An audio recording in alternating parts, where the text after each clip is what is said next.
빛이 아주 찬란해요. 특히 3부 예배에 나오신 여러분들 하나님이 축복하신 증거인 줄로 믿습니다. 여러분의 영혼 속에 주의 영광의 빛으로 충만할 수 있기를 축원합니다. 좌우에 계신 분들 마음문 활짝 열고 축복하시기를 바라요. 축복하는 자가 복돼요. 사랑합니다. 축복합니다. 은혜 받으시기 바랍니다. 그렇게 인사하십시오.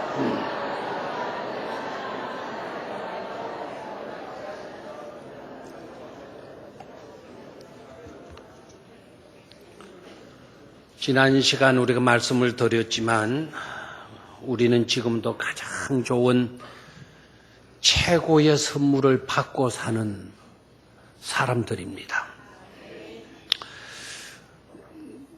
내가 지금 살아있다라고 하는 거, 내가 지금 호흡하고 내가 이렇게 살고 있다라는 이 사실 자체도 최고의 선물이에요.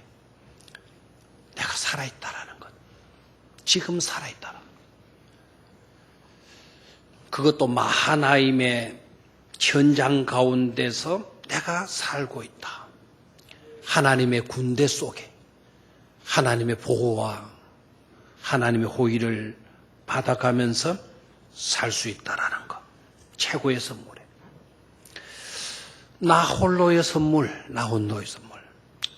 홀로 남아 있지만 홀로 남아 있는 일로 인하여서 하나님을 만나게 된다.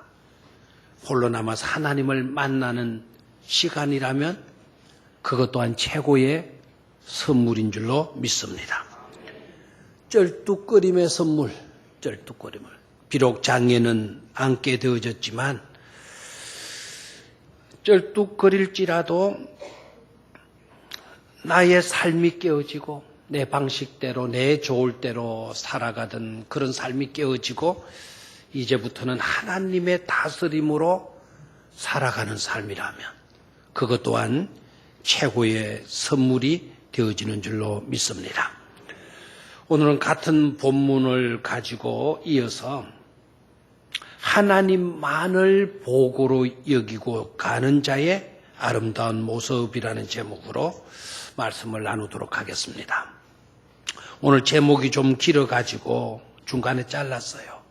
원래의 제목은 하나님만을 복으로 여기고 가는 자의 아름다운 모습이 됩니다. 자, 첫 번째로 하나님만을 복으로 여기고 가는 자의 아름다운 모습. 어떤 모습이냐?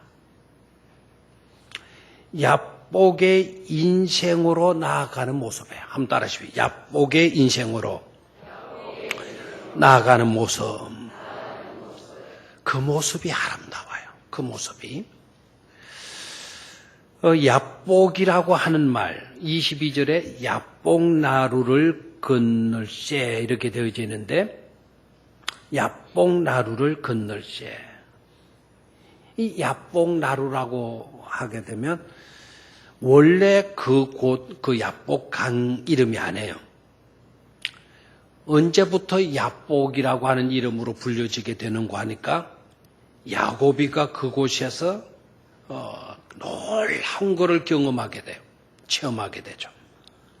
그래서 후대 사람들이 그것을 기억하면서 이것은 잊어버리지 않는 것이 좋다. 이것은 두고 새겨두는 것이 좋다 해서 그때부터 야복이라고 하는 이름을 붙여준 거예요. 여러분, 예를 돕기 위해서 성경에 나오는 여러 지명들, 그 지명들을 대수롭게 보고 지나가면 안 돼요. 그 지역에 그와 같은 이름이 붙게 되어졌다면 중요한 것은 그 이름에 어떤 놀라운 사건이 있었다. 이름에 걸맞는 어떤 중요한 사건이 있었다라는 것을 깨달아야 돼요. 예를 들어서 보게 되면 여러분 베델 잘 알잖아요. 베델. 베델은 하나님의 집이라는 뜻이죠. 하나님의 집. 그 베델은 원래부터 베델이라고 불려지는 지역이 아니에요. 원래는 루스라고 하는 땅이죠. 루스. 근데 그 루스라고 하는 이름을 가졌었는데 그 이름을 지어버리고 베델이라고 하는 이름으로 불러요. 그 이유가 돼 있었냐? 바로 그곳에서 야곱이가 형을 쏙혀먹고 장자권을 갈취를 하고 형이 죽이려고 하니까 외삼촌 집으로 도망가잖아요. 홀로 도망가다가 날이 저물어 가지고 별 수 없이 들판에서 돌베개 하고 잠을 자는데 그날 밤에 하나님의 사자를 만나게 되는 거예요. 나 홀로 외톨이가 되어서 처량한 신세로 도망쳐야만 하는 도망자의 신세인데 그 밤의 꿈에 하나님의 사자가 나타나는 거예요. 사닥다리가 나타나더니 하나님의 사자가 오르락 내리락 하게 되어지면서 그리고 내가 너를 떠나지 않겠다. 내가 너와 함께 하겠다. 네가 반드시 이곳으로 돌아오게 될 것이다. 그리고 이 전이 곧 하나님의 전이 될 것이다. 엄청난 축복의 약속을 하게 돼요. 야곱이가 잠에서 깨어나 가지고는 내가 혼자인 줄 알았더니 혼자가 아니었구나. 내가 외톨이인 줄 알았더니 외톨이가 아니었구나. 이곳은 빈들이고 이곳은 형편없는 들판인 줄 알았더니 하나님이 이곳에 계시는 것이로구나. 그래서 자기가 돌베개 하던 곳을 베개로 삼아서 베개했던 것을 기둥으로 삼고 비석을 삼아서 그곳 이름을 뭐라고 불렀더라? 베델이라 불렀더라라는 거예요. 이곳이 바로 하나님의 집이었구나. 대개 이제 이스라엘 사람들이 그 지역에 이름을 붙이는 중요한 사건이 있었다라는 걸 깨달으면 돼요. 근데 야부강도 원래 다른 이름이 있었는데 후대의 사람들이 야곱이 그곳에서 이와 같은 체험을 했다.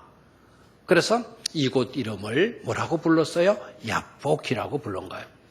제가 요 사이는 옛날에 우리 성경으로도 읽고 영어 성경으로도 읽고 하지만 요 사이는 좀 제가 구약은 히브리어로 읽고 지금 신약은 헬라어로 읽는데 히브리어로 읽으니까 너무너무 내용의 깊이가 더하여지는 거예요.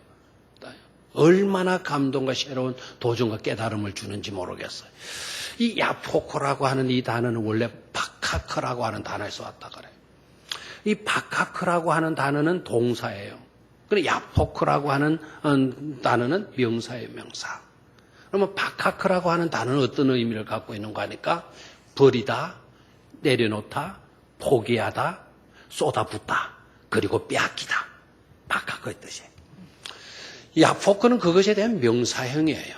그러니까 버려진 곳, 포기되어진 곳, 쏟아부은 곳, 비워진 곳, 빼앗긴 곳이라고 하는 명사형이 되어지고 있는 것이죠. 그러니까 이곳에서 야곱이가 뭐 했나? 모든 것을 쏟아부었다는 거예요. 그가 취했던 모든 것을 이곳에서 포기해버렸다는 거예요. 내려놓았다는 거죠. 빼앗아갔다는 거예요. 빼앗겼다는 거예요. 빼앗긴 곳이다 해서 야폭이라고 하는 이름을 붙이게 되어진 겁니다.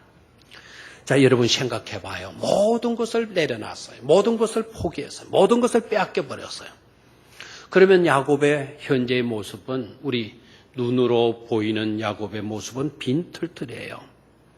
빈털터리가 되어가지고 돌아가는 모습인데 그렇다면 그 모습은 서글픈 모습 아니겠어요? 모든 것을 잃어버리고 모든 것을 빼앗기고 모든 것을 놓아버리고 모든 것을 포기하고 가는 야곱의 모습이라면 그건 틀림없이 서글픔이요 어떻게 보면 비참한 모습이 되어질 건데 그런데 보이는 모습은 그럴런지 모르지만 그 모습 속에 내면의 요소로 들어가서 보면 그것은 아름다움이 아닐 수 없다라는 거예요.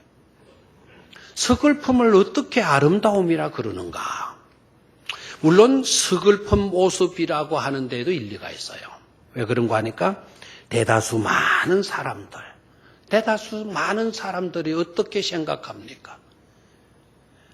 많은 것을 취하는 것이 잘 되는 것이고 좋은 것 먹고 좋은 것 누리는 것이 성공한 것이고 높은 자리에 오르게 되어진 것이 그게 출세한 일이라고 생각들 하는데 그렇게 되어서 돌아가야만이 금이 환영한다라고 말을 하잖아요.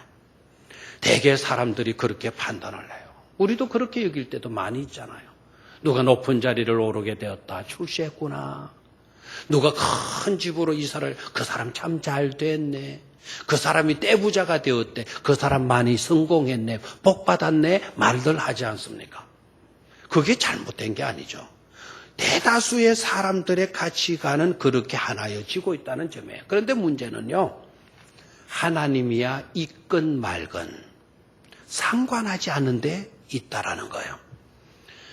하나님이 그 인생 속에 있느냐, 하나님이 있지 않느냐, 그런 거는 묻지 않고 단순히 우리 눈에 보이는 것으로 모든 것을 한해버리고 결론을 내린다는 점입니다. 지난날의 야곱의 삶이 그래요. 야곱도 똑같은 우리들이 가지는 그런 생각을 가졌던 사람. 움켜져야 된다. 그게 출세다. 내 주변에 사람이 많이 있어야 된다. 그래서 조직을 갖출 수 있는 거다. 그래서 결혼도 많이 했고 자녀들도 많이 낳지 않았어요? 수많은 사기를 치든지 수단과 방법을 가리지 않고서라도 양떼들을 자기 소유로 만들어 놓지 않습니까? 그게 성공인 줄 생각하고. 그래서 돌아올 때도 그 양떼 거느리면서 수많은 식솔들 거느리고 내려오면서 내가 지팡이 하나 가지고 건넜었는데 내가 이렇게 떼부자가 되어서 이 강을 다시 건너게 되어지는구나. 나는 출세했구나. 나는 금이 한양하는 자가 되었구나. 이렇게 생각들 하지 않습니까? 그런데 이제 와서 보니 그게 아니라는 것을 깨닫게 돼요. 지금 야곱의 모습은 정반대의 모습이고 있더라는 거예요. 야복이라고 하는 그 지역에 와서, 원래는 야복이 아니었죠. 그 조그만 강가에 와서는 야곱이가 정반대의 모습을 우리에게 보여주고 있어요. 그게 바로 뭡니까?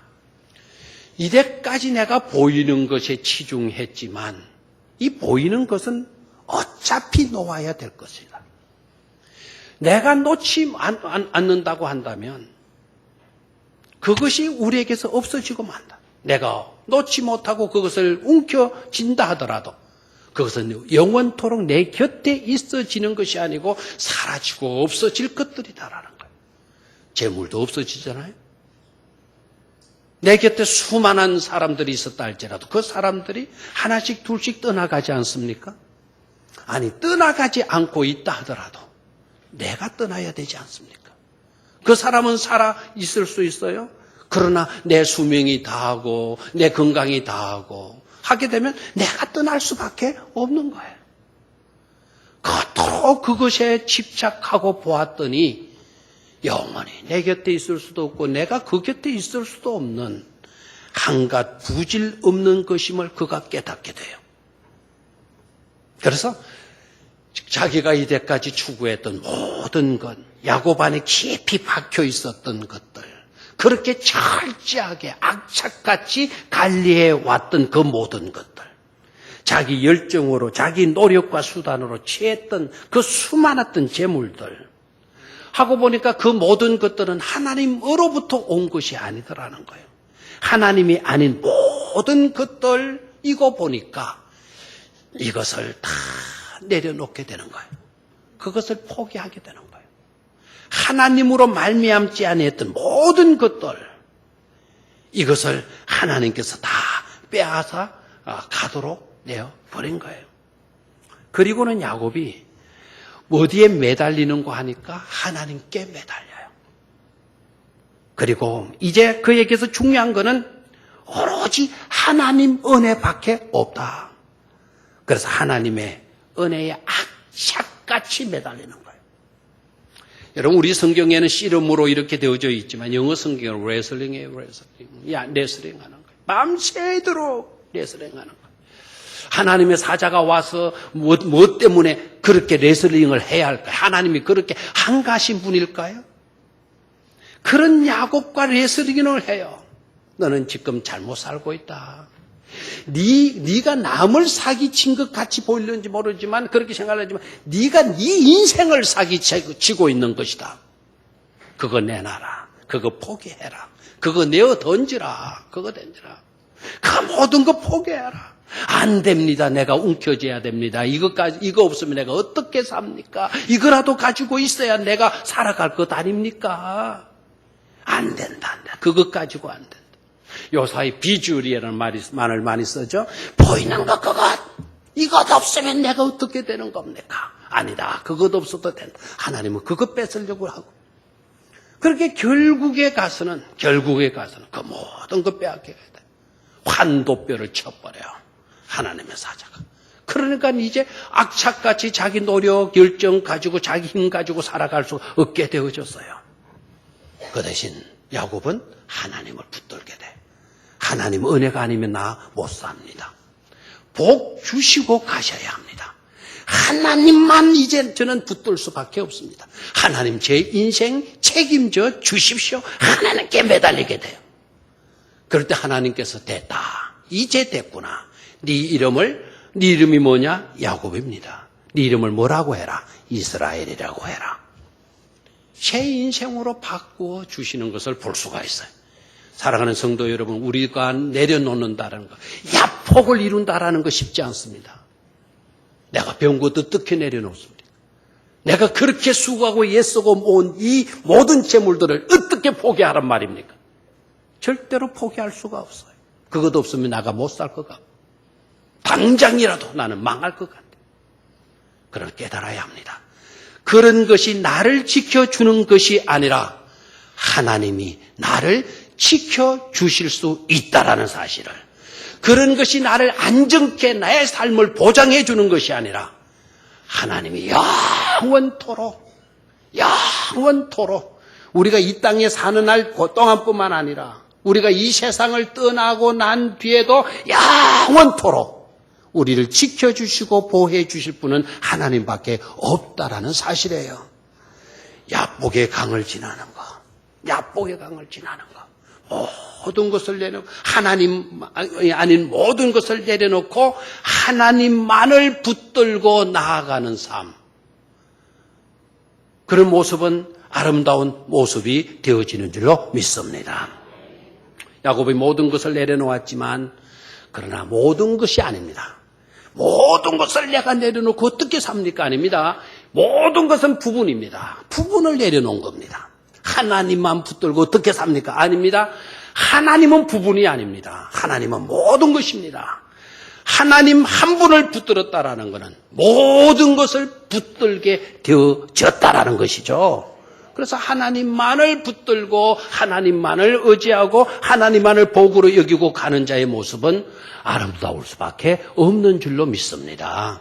그렇게 될 수 있기를 주의 이름으로 축원합니다. 우리 온 성도님들이 그렇게 꼭 되어지기를 축원합니다. 두 번째로 거듭나서 가는 모습에 한번 따라하십시오. 거듭나서 가는 모습.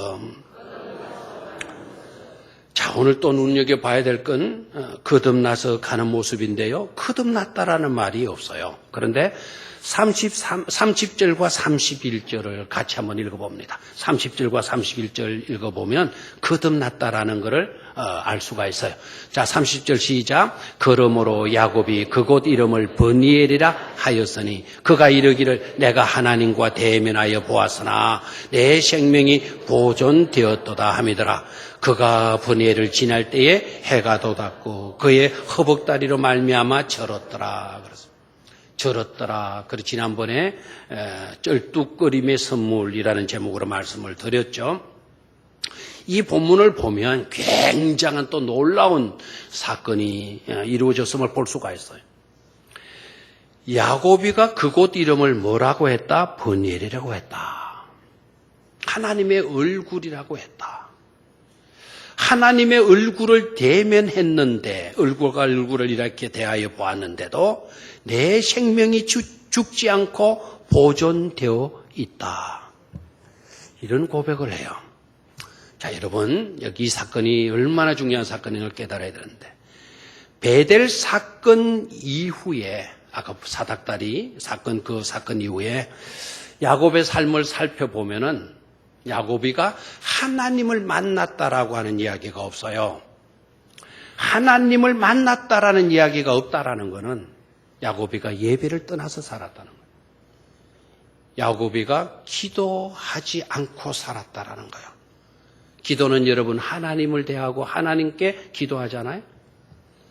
기도하고 산다라는 것은 하나님과 언제나 대면하고 산다는 거예요. 하나님과 대화하고 산다는 거예요. 우리가 누구께 예배합니까? 하나님께 예배. 이 예배 시간은 하나님과 만나는 시간이에요. 그런데 베델 사건 이후의 야곱의 삶을 보면 하나님의 얼굴을 대면했다라는 이야기가 전혀, 예배했다, 기도했다라는 이야기가 전혀 없어요. 그런데 오늘 이 야복 강가에 이르러서 야곱은 하나님과 씨름을 해요.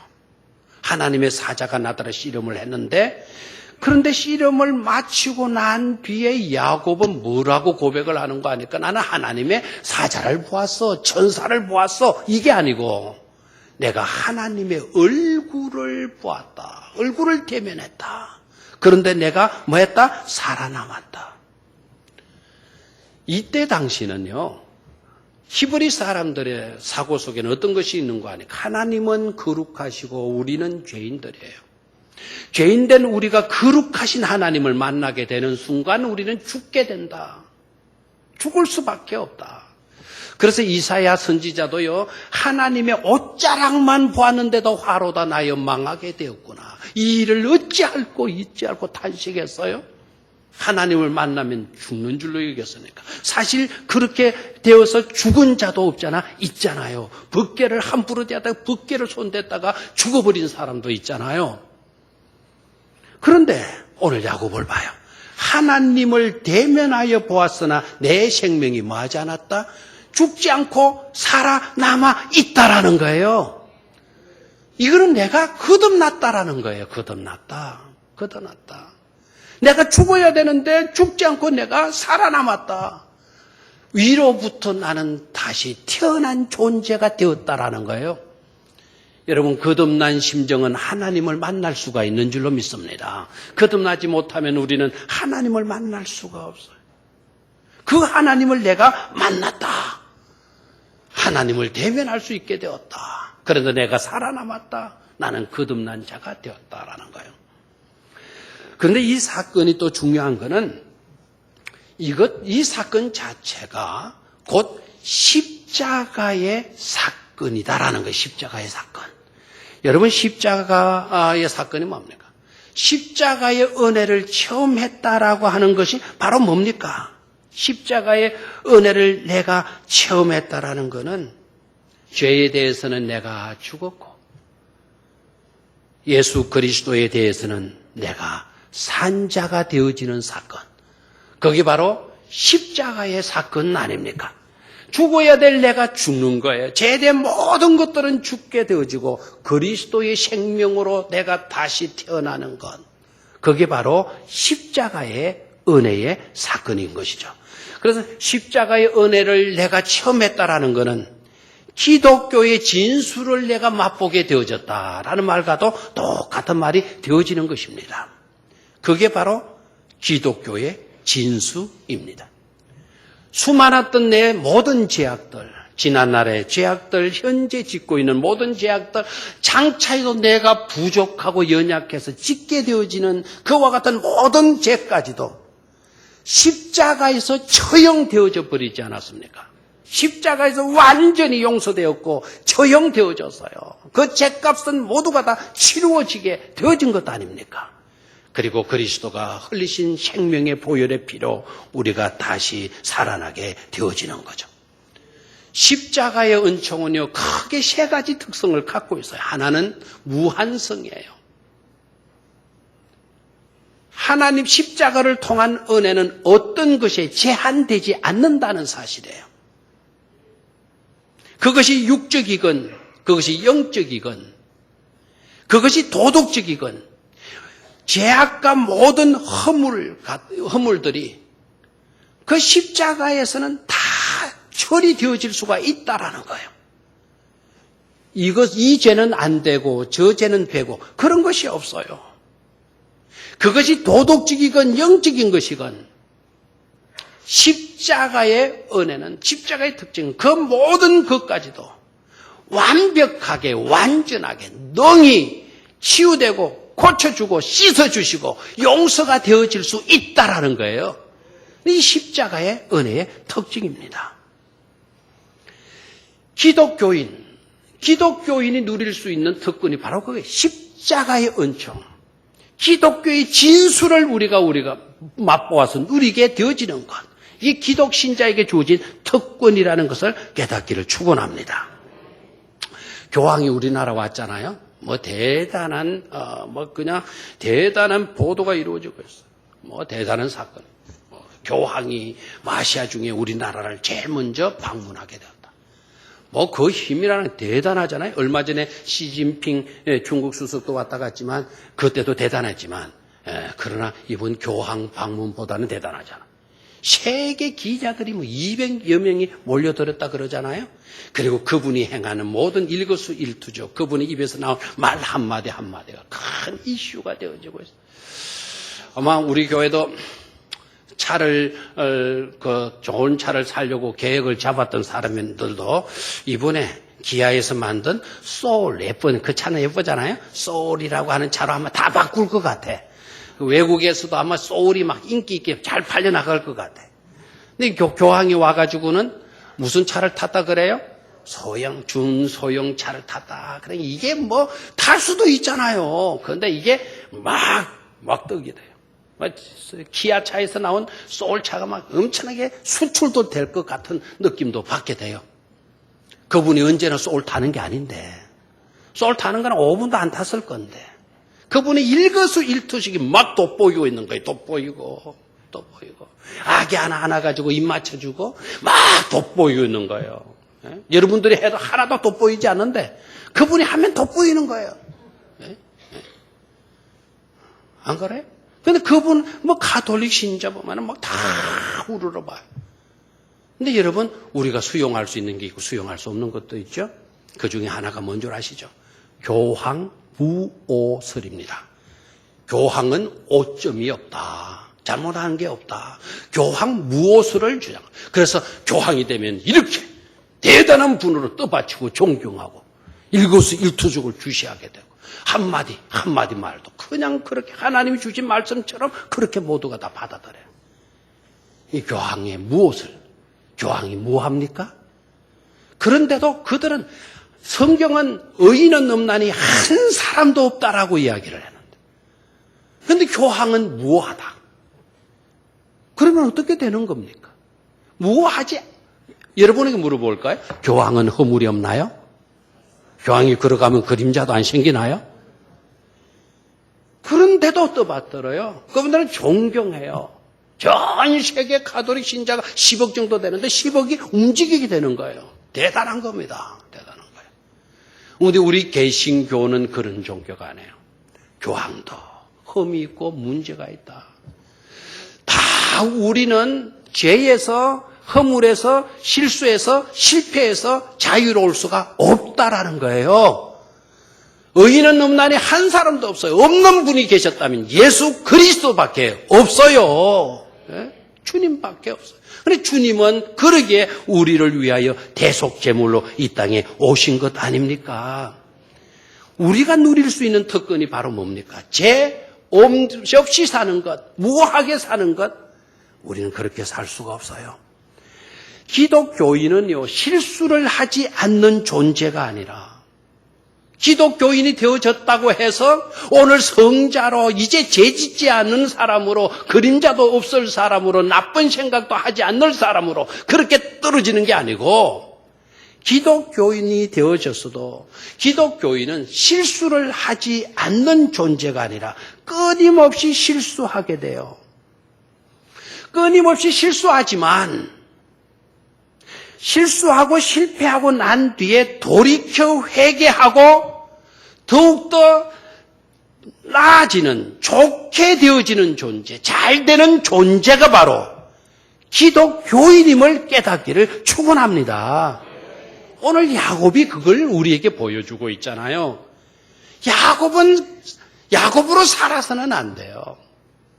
사기치잖아요. 아버지를 쏘기 전에 이런 불의 자식이 어디 있어요? 형님을 쏘기 전에 팥죽한 이렇게 비열할 수가 어디 있어요?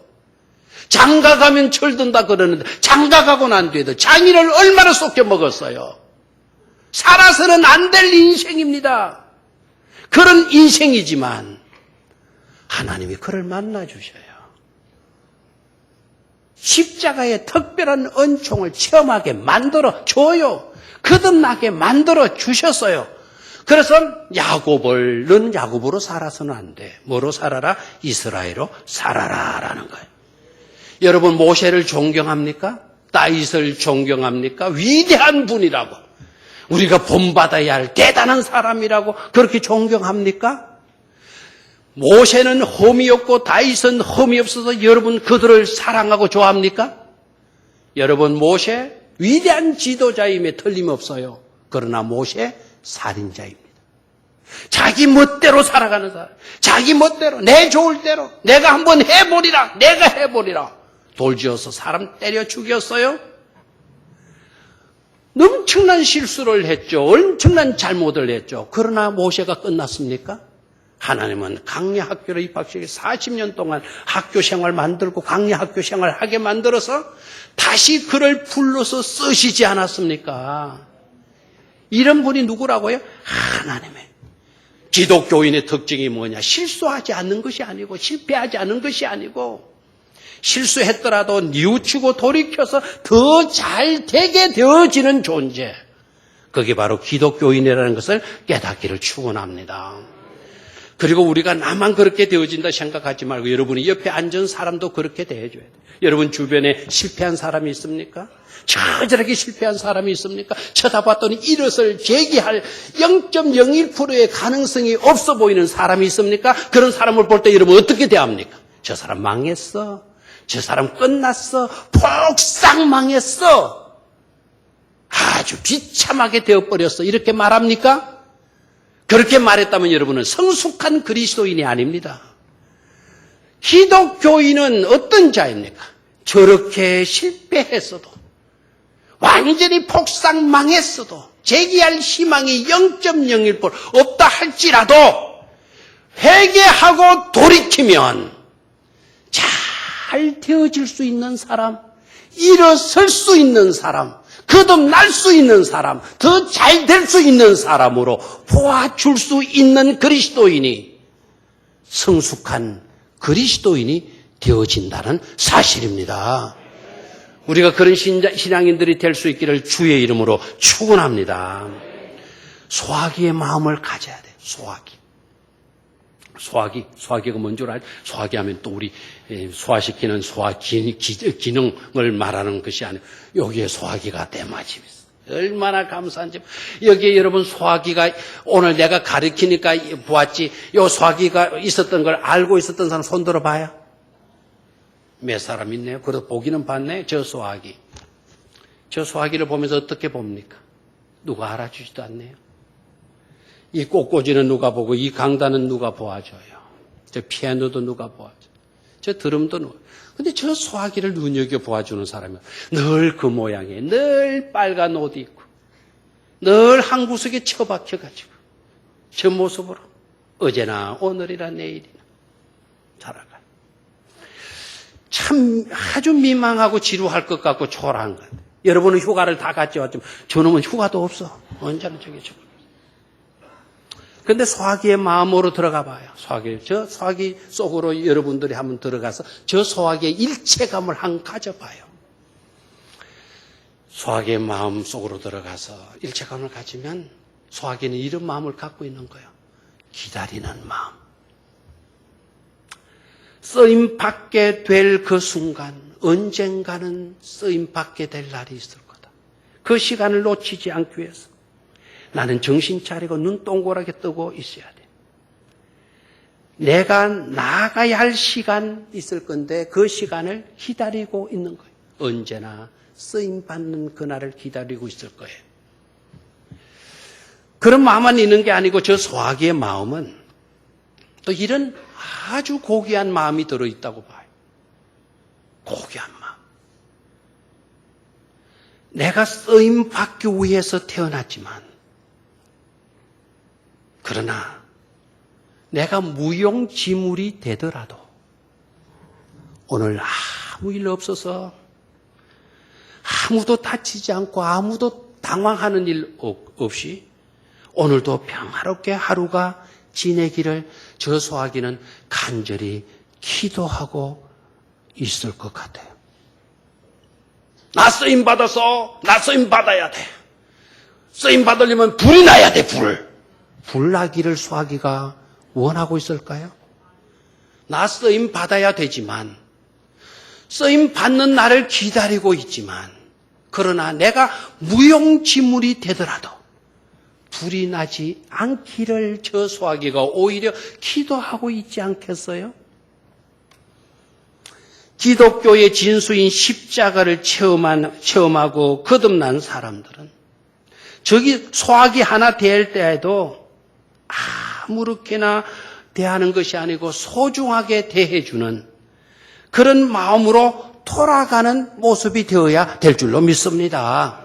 그런 자가 아름다운 자의 모습이 되어지는 줄로 믿습니다. 마지막 세 번째로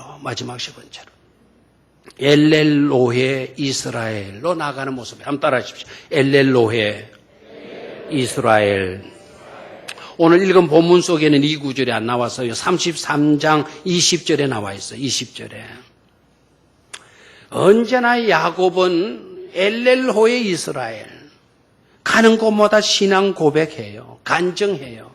제단 쌓고 엘렐로헤 이스라엘. 엘렐로헤 이스라엘. 이런 모습으로 드러나고 있어요. 이스라엘이라고 하는 이름의 뜻, 우리 성경에는 하나님과 겨루어 이겼다라는 것으로 번역했지만 조금 오해가 될 수 있는 번역이다. 이스라엘의 정확한 번역은 하나님께서 복 주시지 않으면 살 수 없는 나입니다. 그러니 하나님께서 다스리시기를이라고 하는 의미가 이스라엘이라는 뜻이에요.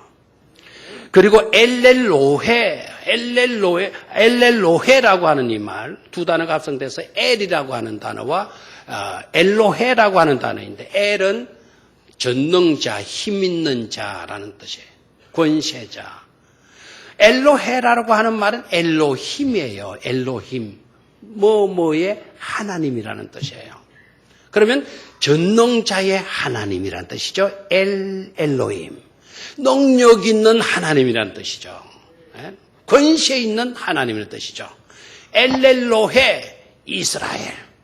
하나님이 아니면 살아갈 수 없다고 여기며 하나님께서 다스리시기를 원하는 자의 전능하신 하나님이십니다. 라는 고백이 엘렐로헤 이스라엘이라는 뜻입니다. 이 고백을 하는 거예요. 이 고백을. 항상 가는 곳마다. 가는 곳마다 구리내내는 사람이 있잖아요. 가는 곳마다 불협화음 일으키는 사람이 있잖아요. 만나는 사람마다 시기하고 헐뜯는 사람이 있잖아요. 그런 인생이 아니 엘렐로헤 이스라엘. 야곱의 이와 같은 간증이 얼마나 아름답고 귀한 간증인지 몰라요. 이제 와서 생각해 보니까 하나님의 은혜 아닌 것이 없더라는 거예요. 이제 와서 생각하니, 이제 와서 보니 하나님의 은혜였다. 사랑하는 우리 성도 여러분, 우리가 꼭 이런 고백을 할 수 있게 되기를 축원합니다. 전능자의 하나님이 나를 다스려 주셨다. 이제 와서 생각하니, 그러니까 또 우리 성도님들 엉뚱한 생각으로 싹 빠져가는 사람이 있을 거예요. 1970년도에 한상일 씨가 불렀던 우리가 울었던 지난 날은 이제와 생각하니 사랑이었어. 우리를 울렸던 비바람은 이제와 생각하니 사랑이었어. 그때 너무나도 울었는데, 찢고 뽑고 싸우면서 울었는데, 그런 지난 날을 이제 와서 생각해 보니 그게 사랑이었다. 우리를 울렸던 그 비바람, 찬소리 불고 참 찬바람 몰아치던 그 비바람 맞을 때 너무 힘들었는데 이제와 생각하니 사랑이었어. 당신의 웨딩 드레스는 정말 아름다웠어. 이제와 생각하니. 야곱은 그런 노래 부르는 게 아니에요. 이제와 생각하니. 이 모든 게 다 엘렐로헤 이스라엘. 전능하신 하나님 아니고서는 못 살 줄 여겼더니 하나님이 다스려 주시는 전능자가 다스려 주는 내 인생이 되어졌습니다. 내가 그래서 복 있는 사람입니다. 고백하는 거예요.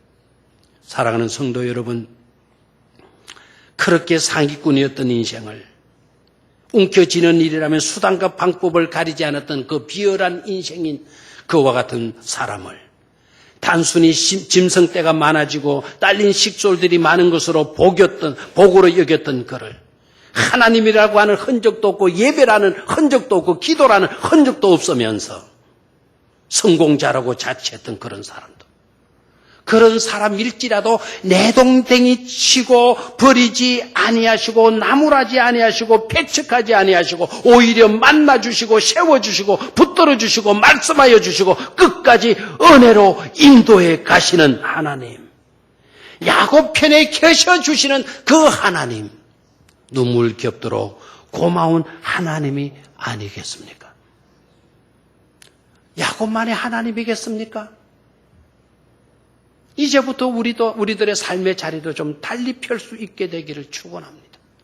하나님 없이 살려고 했던 그 허망했던 꿈들, 부자가 되고자 했던 꿈들, 움켜쥐고 됐던 꿈들, 부분을 움켜쥐고 전부인 양 생각했던 어리석음들 다 포기해버리고 내어던져 쏟아버리고 하나님 한 분만을 붙들고 우리의 영혼 거듭나는 은혜 입어서 가는 곳마다 엘렐로의 이스라엘, 눈물겨운 사연으로 이 고백, 이 간증하며 살 수 있는 축복된 성도들이 다 되시기를 주의 이름으로 축원합니다.